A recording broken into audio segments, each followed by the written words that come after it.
மங்கை நேர்களுக்கு வணக்கம். இன்னைக்கு நம்ம கூட அன்பே வா சீரியல்ல ஒரு முக்கியமான ரோல் பண்ணக்கூடிய ஏகவல்லி அவங்களுடைய அந்த மேக்கப் டிப்ஸா இருக்கட்டும், அவங்க யூஸ் பண்ற அந்த மேக்கப் விஷயங்கள், அதுக்கப்புறம் அவங்களுடைய அந்த பியூட்டி எப்படியெல்லாம் கேர் பண்ணிக்கிறாங்க அப்படின்றத பத்தி நிறைய டிப்ஸ் நமக்காக கொடுக்க போறாங்க. கேட்டு தெரிஞ்சுக்கலாம் வாங்க. மதர் கேர்ல ஒரு பேபி ஆயில் இருக்கு. அந்த பேபி ஆயில் வச்சு மட்டும் தான் மேக்கப் பண்ணுவேன். பார்லர் போவே மாட்டீங்க? பார்லர் போவேன் ஐப்ரோஸ் பண்ணுறதுக்கு, அவ்வளவுதான். ஹேர் ஸ்பா பண்ணுவேன், பெடிக்யூர் பண்ணுவேன். இதை தவிர ஃபேஷியல்லாம் பண்ணவே மாட்டேன். நிறைய பேர் ஃபிக்ஸ் பண்ணிடுவாங்க, இந்த கண்ணு வச்சு இந்த ஐப்ரோ வச்சு இந்த பொண்ணுக்கு நெகட்டிவ் பண்ணால் நல்லாயிருக்கும் அப்படி சொல்லி ஆரம்பத்திலே ஃபிக்ஸ் பண்ணிட்டு தான் கூப்பிடுவாங்க. டைரக்டருக்குன்ற பேரில் இருப்பேன், ஆனால் சீட் பண்ணிட்டே டைரக்டர் இருப்பேன் நான். எனக்கு கொஞ்சம் அசிஸ்டன்ட் இருப்பாங்கல்ல, ஸோ அவங்கள வச்சு என்னை ரொம்ப கண்ட்ரோலாக வச்சுக்கோ, இதெல்லாம் நான் கேட்டேன் நான் சொல்லி கொடுத்துருவேன், இதை நான் கேட்டால் கூட கொடுக்காத, எனக்கு தண்ணி கொடுத்துட்டே இரு, இந்த டைமுக்கு க்ரீன் டீ கொடுத்துடு, எனக்கு இந்த டைமுக்கு இது பண்ணணும் அப்படி சொல்லிட்டு ஃப்ரூட்ஸ் கொடுத்துடணும் சொல்லி. கேரட் ஜூஸ் நிறைய குடிப்பேன், கேரட் பீட்ரூட்டு நிறைய குடிப்பேன் நான். மாதுளப்பழம் ஒரு நாளைக்கு 2 ஸ்பூனாக சாப்பிடணும். உங்கள் முடியெல்லாம் செத்து போச்சு, உன் முடி மட்டும் எப்படி இருக்குது, நிறைய பேர் அந்த மாதிரி விஷயத்தில் பொறாமல் ஆயிருக்காங்க. ஆனால் எனக்கு இப்போ கம்மியாக ஆயிருக்கு முடி, இருந்தாலும் நான் பண்ணுற எல்லா கொடுமைக்கும் என் முடி தாங்குது. எனக்கு ஏதாவது ஒரு டென்ஷன்னா முடியை போய் கட் பண்ணிவிடுவேன். மருதாணி இலை, கருவேப்பிலை, செம்பருத்தி இலை, கொய்யா இலை, இது எல்லாமே காய வச்சு அரைச்சி பேஸ்ட் பண்ணி திருப்பியும் அதை காய வச்சுட்டு அதுக்கப்புறம் இந்த எண்ணெயில் போட்டு. ஃபஸ்ட்டு வந்து ஒரு ஆர்டிஸ்ட்டாக வந்து உங்கள் மார்னிங் அண்ட் நைட் கேர் ரொம்ப இம்பார்ட்டன்ட். பிகாஸ் உங்களுக்கு ஃப்ரீ டைம் கிடைக்கிறதே அப்போ தான். அந்த டைமில் எப்படி உங்களை நீங்கள் கேர் பண்ணிப்பீங்க உங்களோட பியூட்டியை? ஸோ சம்டைம்ஸ் வந்து நைட்டெல்லாம் ஷூட் முடிச்சுட்டு வந்துட்டேன்னா சில நேரத்தில் அப்படியெல்லாம் படுத்து தூங்கிடுவேன். காலையில் எழுந்திரிச்சு தான் மேக்கப்பே வெயிட் பண்ணுவேன் நான். அந்த அளவுக்கு சோம்பேறி நான். ஸோ ரொட்டீன்லாம் கிடையாது. எனக்கு மதர் கேரில் ஒரு பேபி ஆயில் இருக்குது. அந்த பேபி ஆயில் வச்சு மட்டும்தான் மேக்கப் வெயிட் பண்ணுவேன் நான். Okay, mother care. ஆமாம். ஸோ அது மட்டும்தான் யூஸ் பண்ணுவேன். வேறு எதுவுமே என்னோடய ஃபேஸ்க்கு பேக்காக இருக்கட்டும், சலூன்ஸ் போகிறதா இருக்கட்டும், அது எதுவுமே நான். பார்லர் போவே மாட்டீங்க? பார்லர் போவேன் ஐப்ரோஸ் பண்ணுறதுக்கு, அவ்வளோதான். ஹேர் ஸ்பா பண்ணுவேன், பெடிக்யூர் பண்ணுவேன். இதை தவிர ஃபேஷியல்லாம் பண்ணவே மாட்டேன். இப்போ தான் இந்த இன்ஸ்டாகிராம் மூலயமா கொஞ்சம் கொலாபரேஷன்ஸ்லாம் வர்றதால இப்போ பண்ணுறேனே நான். அதுக்கு முன்னாடி வந்துட்டு இந்த நார்மல் சலூனில் பண்ணுற ஃபேஷியல் போய் எடுக்கவே மாட்டேன். அது இது வரைக்கும் எடுத்ததே கிடையாது. ஸோ எடுத்தாலும் எனக்கு ஒரு ட்ரையெல்லாம் பண்ணியிருக்கேன். சுத்தமாக எடுத்ததெல்லாம் இல்லாமல் ட்ரை பண்ணியிருக்கேன். ட்ரை பண்ணால் என்ன ஆகும்னா, எனக்கு இந்த கொசு கடிச்சா குண்டு குண்டாக வரும், அந்த மாதிரி சம்டைம்ஸ் வர ப்ராப்ளம்ன்றதால ரொம்ப பயம். ஸோ வேக்ஸுமே பண்ண மாட்டேன். வேக்ஸ் பண்ணால் என்னோட ஸ்கின்னெல்லாம் அப்படியே பிஞ்சு பிஞ்சு வந்துடும். பட் உங்களுக்கு அது இல்லை ஆக்சுவலாக. அது கொஞ்சம் குட்டி குட்டியாக இருக்குது, இருந்தாலும் நமக்கு ஒரு ஆசை, எல்லாருமே பண்ணுவாங்க தெரியுமா, அந்த ஆசை வரும். யாரை வெட்டுச்சு? ஆமாம், அந்த மாதிரி பண்ணும்போது எனக்கு அப்படியே ஃபுல்லாக ஸ்கின் ஃபுல்லாக பிஞ்சு வந்துடும், பேட்ச் பேட்சாக. ஸோ அதனால இது வேக்ஸுமே பண்ண மாட்டேன் நான். அடுத்தது வந்து நீங்கள் சீரியலுக்காக காஸ்டியூம்லாம் வந்து ரொம்ப அழகாக இருக்குது, பெக்யூலியராக இருக்குது. எப்படி சூஸ் பண்ணுறீங்க அதெல்லாம்? அந்த கேரக்டரை பொறுத்து தான். ஓகே. ஸோ அவங்க நமக்கு முன்னாடியே டைம் கொடுத்துருவாங்க. இப்போ நம்ம ஒரு ப்ராஜெக்ட் கமிட் ஆகிறோம், ஒரு ரோல் கமிட் ஆகிறோம் அப்படின்னா அவங்க சொல்லிடுவாங்க நெகட்டிவ். அவங்க அதுக்கான மாடலும் நம்மக்கிட்ட சொல்லுவாங்க, இந்த மாதிரி சாரீஸ் வேணும், இந்த மாதிரி எக்ஸசரிஸோடு நீங்கள் பண்ணிங்கன்னா அந்த கேரக்டர் ஆப்டாக இருக்கும். ஸோ அவங்க அந்த கேரக்டரை டிசைன் பண்ணும் போதே இமேஜின் பண்ணிடுறாங்கல்ல, அந்த பொண்ணு இந்த மாதிரி சாரீ கட்டிட்டு வந்து நின்று சண்டை போட்டால் கரெக்டாக இருக்கும், மாடர்ன் ட்ரெஸ்ஸில் நின்று வந்து பண்ணால் கரெக்டாக இருக்கும்ன்றது அவங்க இமேஜின் பண்ணிடுறாங்க. நம்மக்கிட்ட அதுக்கு முன்னாடி ஒரு ரெஃபரன்ஸ் அந்த மாதிரி ஒரு பிக்கோ நம்மக்கிட்ட கேட்பாங்க, நான் அந்த கேரக்டருக்கு ஆப்டாக இருப்பானான்றதுக்காக கேட்பாங்க. ஆப்வியஸ்லி ஆடிஷன் வைப்பாங்க. ஸோ அந்த கேரக்டருக்கு எனக்கு எடுத்தால் நான் பண்ண முடியுமா அப்படின்னு சொல்லி. எனக்கு அந்த மாதிரி ஆடிஷன்ஸ் வந்து கம்மியாக தான் வந்திருக்கு. பட் நிறைய பேர் ஃபிக்ஸ் பண்ணிவிடுவாங்க, இந்த கண்ணு வச்சு இந்த ஐப்ரோ வச்சு இந்த பொண்ணுக்கு நெகட்டிவ் பண்ணால் நல்லாயிருக்கும் அப்படி சொல்லி ஆரம்பத்திலே ஃபிக்ஸ் பண்ணிட்டு தான் கூப்பிடுவாங்க. ஸோ அந்த மாதிரி சொல்லிடுறதால நம்ம காஸ்டியூம்ஸ் ரெடி பண்ணுறதுக்கு ஈஸியாக இருக்கிறது. பட் ஃபுல்லாக காஸ்டியூம்ஸ் எல்லாம் நாங்கள் தான். சூப்பர். ஆனால் நிஜமாக உங்களோட கலெக்ஷன்ஸ் எல்லாம் ரொம்ப பெக்யூலியராக இருக்குது. உங்களுக்கு அந்த டேலண்ட்டும் இருக்குன்னு நினைக்கிறேன். நீங்கள் அது கூட சைட் பிஸ்னஸ் எடுத்து பண்ணுங்க. ஆமாம், நான் பிளான் பண்ணி இப்போ இதுக்கு இந்த ப்ளவுஸ் போட்டு இந்த சாரீ போட்டு இந்த அக்சசரிஸ் போடணுன்னே பண்ண மாட்டேன். அந்த ஷார்ட்டப்போ இப்போ எடுத்து சாரீ கொண்டு வந்துன்னு சொல்கிறாங்க தெரியுமா, அப்போ அந்த டைமில் என்ன தோணுதோ அப்படி எடுத்து போடுவேனே தவிர அது ப்ரீ பிளான்லாம் பண்ணவே மாட்டேன். இது வரைக்கும் என்னோட ஷூட்டிங்கில் இது வரைக்கும் நான் எதுவுமே ப்ரீ பிளான் பண்ணதே கிடையாது. அவங்க சொல்லிடுறத நம்ம கொண்டு போயிடுறோம், அங்கே போய் ரெடி ஆகிறது, அங்கே போய் அதுக்கப்புறம் செலக்ட் பண்ணுறது தான் விஷயம். கைவசம் நிறைய தொழில் வச்சுருக்கீங்க. ஓகே. அண்ட் ஃபேஸ் பேக் வந்து நீங்கள் போடுற அந்த பெஸ்ட்டு ஃபேஸ் பேக்காக இருக்கட்டும் இல்லை ஃபேஸ் மாஸ்க்காக இருக்கட்டும், எது நீங்கள் வந்து அடிக்கடி யூஸ் பண்ணுவீங்க? எது போடுவீங்க? என்ன பேக் இல்லை என்ன மாஸ்க் போடுவீங்க? அந்த மாதிரி யூஸ் பண்ணது ஒரே ஒன்று வந்துட்டு லோட்டஸில் வந்து க்ளே பேக். ஓகே. அது ரொம்ப ரேர். அது ஒன்று மட்டும் தான் யூஸ் பண்ணுவேன். மற்றபடி அதில் அதுதான் அப்போ என்னைக்காவது வந்து ரொம்ப வெயிலில் ஷூட்டிங் எடுத்துட்டாங்க, அன்றைக்கி ரொம்ப டேன் ஆகிருக்கேன், வேறு வழியே இல்லைன்ற பட்சத்தில் எடுக்கணுன்னா அது எடுத்திருக்கேன். லோட்டஸில் க்ளே பேக் எடுத்திருக்கேன். ஓகே. இன்னைக்கு அந்த ஸ்டாக் காலி ஆகிடும்னு நினைக்கிறேன். ஓகே. அடுத்ததும் நான் தான் கேட்க போகிறேன். நீங்கள் சஜஸ்ட் பண்ணுற ஒரு பெஸ்ட்டு மேக்கப் ப்ராடக்ட். இப்போ சில பேர் ஒரே பிராண்ட் வச்சுருப்பாங்க, அந்த பிராண்டில் எல்லாமே வாங்குவாங்க பிகாஸ் அவ்வளோ நல்லாயிருக்கும்.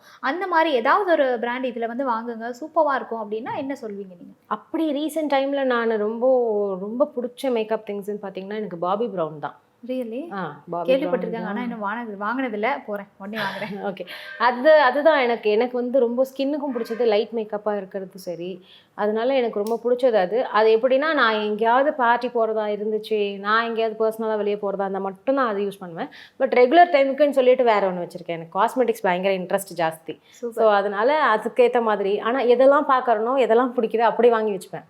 நிறைய யூஸ் பண்ணாமல் இன்னும் ஓப்பன் பண்ணாத ப்ராடக்ட்ஸை நிறைய வச்சுருக்கேன் வீட்டில் நான்.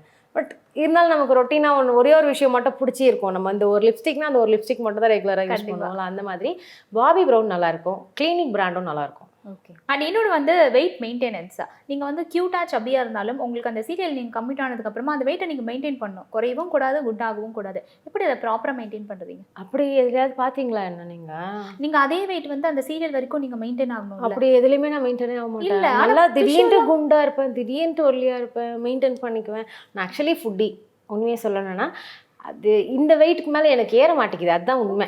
நான் சாப்பிடுவேன், நல்லா சாப்பிடுவேன். ஆமாம், நான் கஷ்டப்பட்டு இழைக்கிறது தான் ரொம்ப கஷ்டப்பட்டு இழைப்பேன். டயட் இருக்கேன்ற பேரில் இருப்பேன், ஆனால் சீட் பண்ணிட்டே டயட் இருப்பேன் நான். எப்படி அதுதான் ஒரு நேரம் இன்னைக்கு ஃபுல் டே வந்து டயட் இருப்பேன், நாளைக்கு கொஞ்சம் ஹாஃப் டே வரைக்கும் நல்லா சாப்பிட்ருவேன், காலையிலேருந்து மதியம் வரைக்கும். நம்ம எப்போவுமே வந்துட்டு காலையில் வந்துட்டு சாப்பிட்றது ராஜா மாதிரி சாப்பிட்ணுன்னு சொல்லுவாங்க. ஸோ அந்த மாதிரி மதியம் சாப்பிட்றது வேலைக்கார மாதிரி சாப்பிட்ணும், இந்த நைட்டு சாப்பிட்றது பிச்சைக்கார மாதிரி சாப்பிட்ணும் அப்படி சொல்லுவாங்கள்ல, அது மெயின்டைன் பண்ணுவேன். காலையிலேருந்து மதியம் வரைக்கும் எனக்கு என்னெல்லாம் தோணுதோ, எதெல்லாம் சாப்பிடணும்னு நினைக்கிறேனோ, எங்கே போய் சாப்பிடணும்னு நினைக்கிறனோ அங்கேயும் போய் சாப்பிடுவேன். சாப்பிட்டுட்டு அதுக்கு ஈவினிங்க்கு மேலே திருப்பி டயட் இருப்பேன், அந்த மாதிரி. இல்லை, எனக்கு புரிஞ்சு போச்சு. நீங்கள் வந்து சாப்பிட்றீங்க, ஆனால் அதை மெயின்டைன் பண்ணுறீங்க, அதை பேலன்ஸ் பண்ணிக்குவேன் நான். சூப்பர். இப்போ ஷூட் இருந்தால் கம்பல்சரி நான் மெயின்டைன் பண்ணுவேன். எப்படின்னா, எனக்கு கொஞ்சம் அசிஸ்டன்ட் இருப்பாங்கல்ல, ஸோ அவங்கள வச்சு என்னை ரொம்ப கண்ட்ரோலாக வச்சுக்கோ, இதெல்லாம் நான் கேட்டால் நான் கூட கொடுத்துருவேன், இதை நான் கேட்டால் கூட கொடுக்காத, எனக்கு தண்ணி கொடுத்துட்டே இரு, இந்த டைமுக்கு க்ரீன் டீ கொடுத்துடு, எனக்கு இந்த டைமுக்கு இது பண்ணணும் அப்படி சொல்லிட்டு ஃப்ரூட்ஸ் கொடுத்துடணும்னு சொல்லி கண்டினியூஸாக ஒரு 10 days ஷூட் இருக்குன்னா பக்காவாக இருப்பேன். ஓகே. ஒரு 10 days ஷூட் இல்லைன்னா அப்நார்மலாக சுற்றிட்டு இருப்பேன், சாப்பிட்டுக்கிட்டே சுற்றிட்டு இருப்பேன், அந்த மாதிரி. ஸோ இப்படி தான் பேலன்ஸ் பண்ணுவேன் நான். ரியலி வந்து நிஜமாக வந்து எனக்கு ரொம்ப ஆச்சரியமாக இருக்குது. பட் இருந்தாலும் உங்ககிட்ட நான் அந்த விஷயம்லாம் கற்றுக்கணும். ஏன்னா அதெல்லாம் வச்சு நீங்கள் எவ்வளோ க்யூட்டாக இருக்கீங்க, அதுவே பெரிய விஷயம் இல்லையா? அண்ட் இன்னொன்று வந்து நார்மலாக வந்து நம்ம பாடியும் நம்ம கேர் பண்ணிக்கணும். பிகாஸ் அந்த லைட்டில் நீங்கள் போகிறதுனால உங்கள் பாடியும் வந்து டேன் ஆகிறதுக்கு நிறைய வாய்ப்புகள் இருக்குது. அதெல்லாம் எப்படி வந்து நீங்கள் மேனேஜ் பண்ணுறீங்க? நிறைய ஜூஸ் குடிப்பேன். ஓகே. என்ன ஜூஸ் நிறைய குடிப்பீங்க? நான் கேரட் ஜூஸ் நிறைய குடிப்பேன், கேரட் பீட்ரூட்டு ஓகே நிறைய குடிப்பேன் நான். அது வந்து நம்மளோட கலருக்காக இருக்கட்டும், நம்மளோட பிளட்டுக்காக இருக்கட்டும், நமக்கு அதை ஷூட்டிங்கில் ஆக்சுவலி என்ன நினச்சிருப்பாங்க எல்லாருமே வந்துட்டு ஆர்டிஸ்ட்னா இந்த ஆப்பிள் ஜூஸ் குடிக்கிறாங்க, இந்த ஜூஸ் எல்லாம் எதுக்காக எடுக்கிறதுனா, நம்ம அந்த லைட்டில் நிற்கும் போது நம்மளோட பாடி நம்மளை மறந்து டீஹைட்ரேட் ஆக ஆரம்பிச்சிடும். அதேமாதிரி நம்ம வேலையில் ஜாஸ்தி இருக்கும்போது தண்ணி குடிக்க மறந்துடுவோம். ஓகே. ஸோ ஆட்டோமேட்டிக்காக நம்மளோட பாடி டீஹைட்ரேட் ஆகும். இதால் என்னென்ன ஆகும்னா, அது ஃபஸ்ட்டு விஷயம் எங்களோட ஸ்கின் பாதிக்கிறது. நீங்களும் ஸ்கின் பாதிக்கும் நமக்கு. அப்புறம் ஏர்ஃபால் ஜாஸ்தி ஆகும் நமக்கு, அந்த லைட்டில் நிற்கிறதால ஏர்ஃபால் ஆகும். ஸோ ஹீமோக்ளோபின் கம்மியாகும் நமக்கு. இதுக்காக தான் ஆர்டிஸ்ட் எல்லாருமே வந்து நிறைய ஃப்ரூட்ஸ் ஜூஸ் எதுக்காக எடுக்கிறாங்கன்னா, மெயின் திங் வந்து இந்த லைட்டில் நிற்கும் போது நமக்கு இவ்வளோ இது இருக்குது, அதெல்லாமே நமக்கு ஆடியன்ஸ்க்கு தெரியாதுல்ல. நம்ம இப்போ தான் ஷூட்டிங் எப்படி எடுப்பாங்க, ஷூட்டிங்கில் என்னென்ன தேவைப்படுது, இப்போ தான் நிறைய அட்வான்ஸாக வந்திருக்கு. லைட்லேருந்து கேமரா வரைக்கும் இப்போ தான் அட்வான்ஸ் வந்திருக்கு. அப்போல்லாம் வந்துட்டு அது கொஞ்சம், நான் சொல்கிறது வந்து 2009 நான் வரும்போது சொல்கிறேன், அவ்வளோ பெரிய லைட் வச்சுருப்பாங்க, அதில் பேப்பர் போடுவாங்க, அந்த பேப்பர் எரிஞ்சிடும், நம்ம முடி பட்டுச்சுன்னா அந்த முடி அப்படியே கருகிரும். ஸோ அந்த அளவுக்கு லைட் இருக்கும். அப்போ நாம் இதெல்லாம் செஞ்சாதான் அதெல்லாம் மெயின்டைன் பண்ண முடியும். இல்லைன்னா நம்ம ஆர்டிஸ்டாகவே இருக்கவே முடியாது. எல்லாரும் நினச்சிட்டு இருக்காங்க ஆர்டிஸ்ட் நான் வந்தா ஜூஸ் குடிச்சிட்டே இருப்பாங்க, சாப்பிட்டே இருப்பாங்க. ஸோ நிறைய தண்ணி குடிக்கணும், நிறைய இளநீர் மோர் குடிக்கணும், ஜூஸ் குடிக்கணும். இது குடித்தா மட்டும்தான் இதெல்லாம் நமக்கு மெயின்டைன் ஆகும். நமக்கு உடம்புக்கு வந்து தண்ணி சத்து ஜாஸ்தி தேவைப்படுது. ஸோ அதனால இந்த மாதிரி விஷயங்கள் குடிச்சு இந்த மாதிரி பேலன்ஸ் பண்ணிக்குவேன். சரி, இப்போ வந்து நான் ஒரு 3 விஷயம் கேட்குறேன். இந்த 3 விஷயத்துக்கு நீங்கள் எங்களுக்கு டிப்ஸ் சொல்லணும். ஆஸ் ஆர்டிஸ்டாக கண்டிப்பாக உங்களுக்கு நைட் ஷூட்லாம் நிறையவே இருக்கும். நைட்டு தூங்காமல் இருந்தால் கண்டிப்பாக டார்க் சர்க்கிள் வரும். அதை எப்படி நீங்கள் அவாய்ட் பண்ணுறீங்க? பகலில் கொஞ்சம் நேரம் தூங்கிடுவேன் நான். இப்போ என்னைக்கு எனக்கு நைட் ஷூட் இருக்கோ அன்றைக்கி பகலில் தூங்கிடுவேன். அப்போ நைட்டு தூக்கம் நமக்கு வராது. நம்ம தூக்கம் இருந்து தூக்கத்தை கெடுத்தாதான் நமக்கு அந்த டார்க் சர்க்கிள் வர்றது, ரிங்கிள்ஸ் வர்றது. என்னென்னா நமக்கு தூக்கம் வரும் தெரியுமா, அப்படியே நம்ம அதை கஷ்டப்பட்டு நம்ம தெளிச்சுட்டு உட்காருவோம் அந்த டைமில். இப்போ நான் வந்து பகலில் தூங்குறேன் தெரியுமா, எனக்கு வந்து நைட்டு வந்து அட்லீஸ்ட் ஒரு 2 o'clock 3 o'clock வரைக்கும் எனக்கு தூக்கம் வராது. நம்ம மதியத்தில் அந்த ஷூட்டிங் போகிறதுக்கு ஒரு 1 hourக்கு முன்னாடி வரைக்கும் நல்லா தூங்கிடணும். ஸோ அப்போ அந்த நைட்டு தூக்கம் வராததால் நம்ம டயர்டாக மாட்டோம். நம்ம எப்போ டயர்ட் ஆகுறோமோ அப்போ தான் நம்ம கண்ணு இந்த தலையெல்லாம் பாதிக்கிற ஒரு விஷயம் என்னென்னா, நம்ம டென்ஷன் ஆகும், நம்மளை மறந்து இந்த இடத்துல நமக்கு பெயின் ஆக ஆரம்பிச்சிடும், அந்த தூக்கம் இப்படியே வச்சுட்டு இருப்போம். ஸோ இதால் தான் இந்த நர்வ்ஸ் எல்லாம் நமக்கு பாதிக்கிறது. ஸோ அது நம்ம அவாய்ட் பண்ணுறதுக்கு வந்து இப்போ நைட் ஷூட் இருக்குது, நைட் வேலை இருக்கவங்க பகலில் மஸ்ட்டாக தூங்கணும். அது ஒன்று. இன்னொன்று வந்து நைட்டு வந்து நிறைய மொபைல்ஸ் யூஸ் பண்ண மாட்டேன் நான் நைட் டைமில். ஏன்னா ஆட்டோமேட்டிக்காகவே நம்ம மூளை சொல்லியிருக்கோம் நைட் ஆயிடுச்சு, நம்ம பாடிக்கு அது ரியாக்ட் பண்ண ஆரம்பிச்சிடும். ஸோ அந்த டைமில் நம்ம இந்த ரேடியேஷன் இந்த வெளிச்சம் ஜாஸ்தி பார்க்குறதால கண்ணு பாதிக்கும். ஓகே. ஸோ அந்த மாதிரி சின்ன சின்ன விஷயங்கள் வச்சு அவாய்ட் பண்ணிப்பேன். கேப் கிடைக்கும்போது கொஞ்சம் ரெஸ்ட் எடுத்துப்பேன். சூப்பர். இது எல்லாரும் ஃபாலோ பண்ண நிஜமாக ரொம்ப நல்லாயிருக்கும். ரெஸ்ட்ன்றது ரொம்ப முக்கியம் இல்லையா? கண்டிப்பாக. அண்ட் இன்னொரு விஷயம் வந்து மேக்கப் போடும்போது கண்டிப்பாக இப்போ நீங்கள் மேக்கப் போடாமல் வந்திருக்கீங்க, அதை நான் சொல்கிறேன். நிஜமாக மேக்கப் போட்டிருக்கீங்கன்னு நினச்சிக்க போகிறாங்க. Really beautiful. அண்ட் நீங்கள் ஷூட்டில் வந்து மேக்கப் போடும்போது கண்டிப்பாக அதை வாஷ் பண்ணும்போது ஸ்கின் நார்மலாகவே ட்ரை ஆகிடும். என்ன தான் அந்த ஆயிலி ஸ்கின் இருந்தாலும் ட்ரை ஆகிடும். ஸோ அந்த ட்ரைனஸை டேக்கிள் பண்ணுறதுக்கு நீங்கள் ஆயில் அப்ளை பண்ணுவீங்களா, இல்லை அதுக்கேற்ற மாதிரி ஃபேஸ் வாஷ் யூஸ் பண்ணுவீங்களா, என்ன பண்ணுவீங்க? இல்லை, ஆக்சுவலி நான் வந்து ஃபேஸ் வாஷ் யூஸ் பண்ண மாட்டேன். சோப் தான் யூஸ் பண்ணுவேன் ஃபேஸ்க்குமே. ஆனால் அதுதான் நான் தான் ஃபஸ்ட்டு சொன்ன மாதிரி மதர் கேரில் அந்த பேபி ஆயில் யூஸ் பண்ணுறதால ஆட்டோமேட்டிக்காகவே நம்மளோட ஸ்கின்குள்ளே அந்த ஆயில் போயிட்டு மாய்ஸ்சர், தேவையான மாய்ஸ்சர் அதை எடுத்துக்குது. நம்ம மேக்கப் வைப் பண்ணிவிட்டு நம்ம சோப் போட்டும் சரி ஃபேஸ் வாஷ் பண்ணாலும் சரி அது அந்த ஆயில் தேவையானது உள்ளே எடுத்துருச்சுல்ல, கொஞ்சம் நேரம் கழிச்சு அதை நமக்கு வெளியே வர ஆரம்பிக்கும். ஸோ அது தேவையான மாய்ஸ்சர் வந்து பேலன்ஸ் பண்ணிக்கும் நம்மளோட ஸ்கின்னு. ஸோ அதனால் ஆயில் பெஸ்ட்டு. அந்த ஃபேஸ் வாஷாக இருக்கட்டும், இந்த கிளன்சிங்காக இருக்கட்டும், எது யூஸ் பண்ணாலும் ஆயில் பெஸ்ட்டு என்னை பொறுத்த வரைக்கும். அதுலேயும் பேபி ஆயில் எதனாலனா நம்ம பேபிக்கு ஏற்ற மாதிரி அவங்க ரொம்ப சென்சிட்டிவாக ரெடி பண்ணுவாங்கல்ல. ஸோ அது நம்மளோட ஸ்கின் சப்போர்ட் பண்ணும். நமக்கு இங்கே இருக்க ஸ்கின் மாதிரி இங்கே இருக்க ஸ்கின் கிடையாது. ஸோ அதனால பேலன்ஸ் பண்ணுறதுக்கு பேபி ஆயில் பெஸ்ட்டு.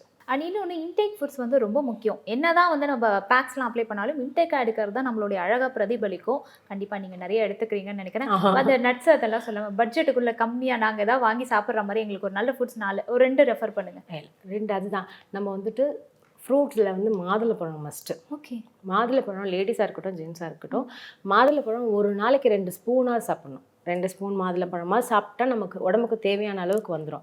ஸோ நிறைய பேருக்கு இப்போ மாதுளப்பழம் வாங்க முடியலன்னா 2 டேட்ஸ், ஒரு நாளைக்கு 2 டேட்ஸ், இது ஓரளவுக்கு நமக்கு பேலன்ஸ் பண்ணிடும். நமக்கு அயன் சத்து இருந்துச்சுனாலே நிறைய விஷயங்கள் நமக்கு வராது. ஸோ அதனால டேட்ஸ் மஸ்ட்டாக. டேட்ஸ். பதாம் சாப்பிட முடியல அப்படின்னா வேர்க்கடலை நிறையா சாப்பிடலாம். சூப்பருங்க. ஸோ நான் வீட்டில் வந்து எனக்கு பதாம் என்ன தான் இருந்தாலும் எனக்கு வேர்க்கடலை ரொம்ப பிடிக்கும். ஸோ வேர்க்கடலையில் பதாமோட சத்து வேர்க்கடலையில் இருக்குது. ஸோ அதனால் அந்த மாதிரி எடுக்கலாம். ஸோ பட்ஜெட்டுக்குள்ளே அப்படின்ற பட்சத்தில் நான் இதெல்லாம் சொல்கிறேன். பட் இது எல்லாமே ஈஸி நமக்கு கிடைக்கிறது. ஸோ அதனால் மாதுளப்பழம் முடியாதவங்க டேட்ஸ் எடுத்துக்கலாம். ஸோ பதாம் முடியாதவங்க வேர்க்கடலை சாப்பிடலாம். இது எல்லாமே நமக்கு தேவையான அளவுக்கு ஸ்கின்னுக்கும் சரி நம்மளோட ஹெல்த்துக்கும் சரி தேவையான அளவுக்கு ப்ரோட்டீன்ஸ் எல்லாமே அதுவே கொடுத்துடும். அதனால் இப்படி பேலன்ஸ் பண்ணிக்குவேன். சூப்பருங்க. எனக்கு நல்லா வந்து நான் வந்து நியூட்ரிஷனிஸ்ட்டை போகாமே உங்ககிட்ட நிறைய டிப் அப்படியே எடுத்துக்கிறேன். ஆனால் உங்கள் ஹேரையும் வந்து நீங்கள் அழகாக மெயின்டைன் பண்ணுறீங்க. பிகாஸ் லைட்டில் பட்டு அந்த ஃப்ரண்ட் ஹேர்லாம் கொட்டுற பிரச்சனை ஒரு ஆர்டிஸ்ட். உங்களுக்கு அதெல்லாம் கிடையாது. எப்படி அந்த ஹேர் பேக்லாம் போடுவீங்களா, எப்படி மெயின்டைன்? இல்லை, ஹேர் பேக் போட மாட்டேன். பட் மஸ்ட்டாக சலூன் போகிறது வந்து இதுக்காக போவேன். ஹேர் ஸ்பா எடுப்பேன் நான் 15 டேஸ்க்கு ஒன்ஸ். இப்போ 1ஆம் தேதி அன்னைக்கு நான் ஹெட் மசாஜ் எடுத்தேன், ஆயில் மசாஜ் எடுத்தேன்னா 16th அன்னைக்கு நான் ஸ்பா எடுப்பேன். ஸோ எனக்கு அந்த ஹேர் மட்டும் கொஞ்சம் கவனமாக இருப்பேன். ஆனாலுமே நான் என்ன பண்ணாலும் என்னோடய ஹேர் வந்து எனக்கு ரொம்ப கம்ஃபர்ட், ஃப்ளெக்சிபிள். எனக்கே தெரியல. நிறைய பேர் கேட்டிருக்காங்க, எங்கள் முடியெல்லாம் செத்து போச்சு, உன் முடி மட்டும் எப்படி இருக்குது. நிறைய பேர் அந்த மாதிரி விஷயத்தில் பொறாமல் ஆயிருக்காங்க. ஆனால் எனக்கு இப்போ கம்மி ஆயிருக்கு முடி. இருந்தாலும் நான் பண்ணுற எல்லா கொடுமைக்கும் என் முடி தாங்குது. எனக்கு ஏதாவது ஒரு டென்ஷன்னா முடியை போய் கட் பண்ணிவிடுவேன். ஏதாவது ஒரு 4-5 கலர் அடிச்சுப்பேன். இதெல்லாம் பண்ணுவேன். பட் அதுக்கு எல்லாத்துக்குமே பேலன்ஸ் பண்ணிகிட்டே இருப்பேன் நான். ஆயில் வைக்கிறதா இருக்கட்டும், ஸ்பா எடுக்கிறதா இருக்கட்டும். இல்லைனாலும் நான் வீட்டில் வாங்கி வச்சுப்பேன். சலூன் போக முடியல, சலூன் போகல அப்படின்னா அது சலூனில் என்ன பண்ணுறாங்களோ அதை நான் வீட்டில் வாங்கி வச்சு நான் வீட்டிலே பண்ணிக்குவேன். சூப்பர். அண்ட் இன்னொன்று என்னென்னா அந்த ஹேர் கலர்லாம் பண்ணும்போது ட்ரைனஸ் ரொம்ப அப்படியே எக்ஸ்ட்ரீமாக இருக்கும். நார்மலாக இருக்க முடி கூட அப்படியே குச்சி மாதிரி நீட்டிட்டு நிற்கும். ஸோ அதெல்லாம் எப்படி சமாளிக்கிறேன்? ஹேர் மாஸ்க்குனா நம்ம அந்த குளிக்கும் போது கண்டிஷனருக்கு பதிலாக மாஸ்க் யூஸ் பண்ணுவேன் நான். கண்டிஷனர் யூஸ் பண்ணால் ஒரு சிலருக்கு அந்த டேண்ட்ரஃப் ப்ராப்ளம் இருக்குது. ஸோ நான் ஆல்டர்னேட்டிவ் டேஸில் தான் அந்த மாதிரி யூஸ் பண்ணுவேன். இன்றைக்கி ஷாம்பு போட்டு வாஷ் பண்ணிட்டா தான் கண்டிஷனர், மாஸ்க் எதுவுமே அப்ளை பண்ண மாட்டேன். 2 டேஸ் கழிச்சு திருப்பி ஷாம்பு பண்ணுறதில்ல, அந்த டைமுக்கு மாஸ்க் அப்ளை பண்ணிடுவேன். ஃபுல்லாக அப்ளை பண்ணி நம்ம மொத்தமாக குளிச்சு முடிக்கிற வரைக்கும் அது தலையில் ஊறிட்டு அதுக்கப்புறம் குளித்தோன்னா அது அதுதான் எல்லாமே நல்லதாக நம்ம வாங்கி வச்சுட்டோன்னா ஒரு 4-5 யூஸ் பண்ணுறதுக்கு பதிலாக ஒன்றே வந்து பெஸ்ட்டாக யூஸ் பண்ணணும். எனக்கு அந்த மாதிரி யூஸ் பண்ணுறதால மெயின்டைன் ஆகிட்டே இருக்குது. அதே மாதிரி பார்த்திங்கன்னா முடிக்கு ரொம்ப முக்கியம் ஆயில். ஸோ நம்ம ஆயில் பேலன்ஸ் பண்ணிகிட்டே இருக்கணும். நம்மளோட ஸ்கேல்ஃபுக்கு நம்ம முடிக்கு கொடுக்குறோமோ இல்லையோ ஸ்கேல்ஃபில் வந்து ஆயில் கொடுத்துட்டே இருந்தீங்கனாலே அது ஹெல்த்தியாக இருக்கும். ரூட்டில் தான் நமக்கு முடி ரொம்ப ஸ்ட்ராங்காக இருக்கணும். அங்கே ரூட்டில் ஸ்ட்ராங் ஆகிடுச்சுன்னா இந்த முடியெலாம் நமக்கு நார்மலாகவே வந்து வேஸ்ட்டு தான். பெருசாக இந்த இடத்துலலாம் நம்ம ஒன்றும் கொடுக்க போதில்லை. ரூட்டில் எதாக இருந்தாலும் கொடுத்துட்டோம்னாலே அது நம்மளை பாதுகாத்துக்கும். அதே மாதிரி கலர் பண்ணுறதா இருக்கட்டும், ஏதாவது கெமிக்கல் ப்ராடக்ட்ஸ் யூஸ் பண்ணுறது வந்து ரூட்டில் போகாத வரைக்கும் நல்லது. நான் எதுவுமே அதை பண்ண மாட்டேன். தெளிவாக போய் உட்காரும் போதே சொல்லிவிடுவேன். இப்போ கெரோட்டின் பண்ணுறதா இருக்கட்டும், கலர் பண்ணுறதா இருக்கட்டும், ரூட்டில் படாமல் 1 இன்ச் கேப் விட்டு பண்ணுங்கன்னு சொல்லிவிடுவேன். ஸோ அது அப்படியே மெயின்டைன் ஆகிக்கும். சூப்பர். அண்ட் இன்னொரு விஷயமும் நான் கேட்ச் பண்ணிட்டேன் உங்ககிட்ட. அண்ட் சீரம் என்ன சீரம் யூஸ் பண்ணீங்க ஹேருக்கு? யூஸ் பண்ணுவீங்களா? ஆமாம், லூக்ஸ் ஆயில், எஸ்பியோடது லூக்ஸ் ஆயில். அதில் வந்துட்டு யூவி ப்ரொடெக்ஷன் இருக்குது, அதுதான் யூஸ் பண்ணுறேன் நான் சீரம். சூப்பர்.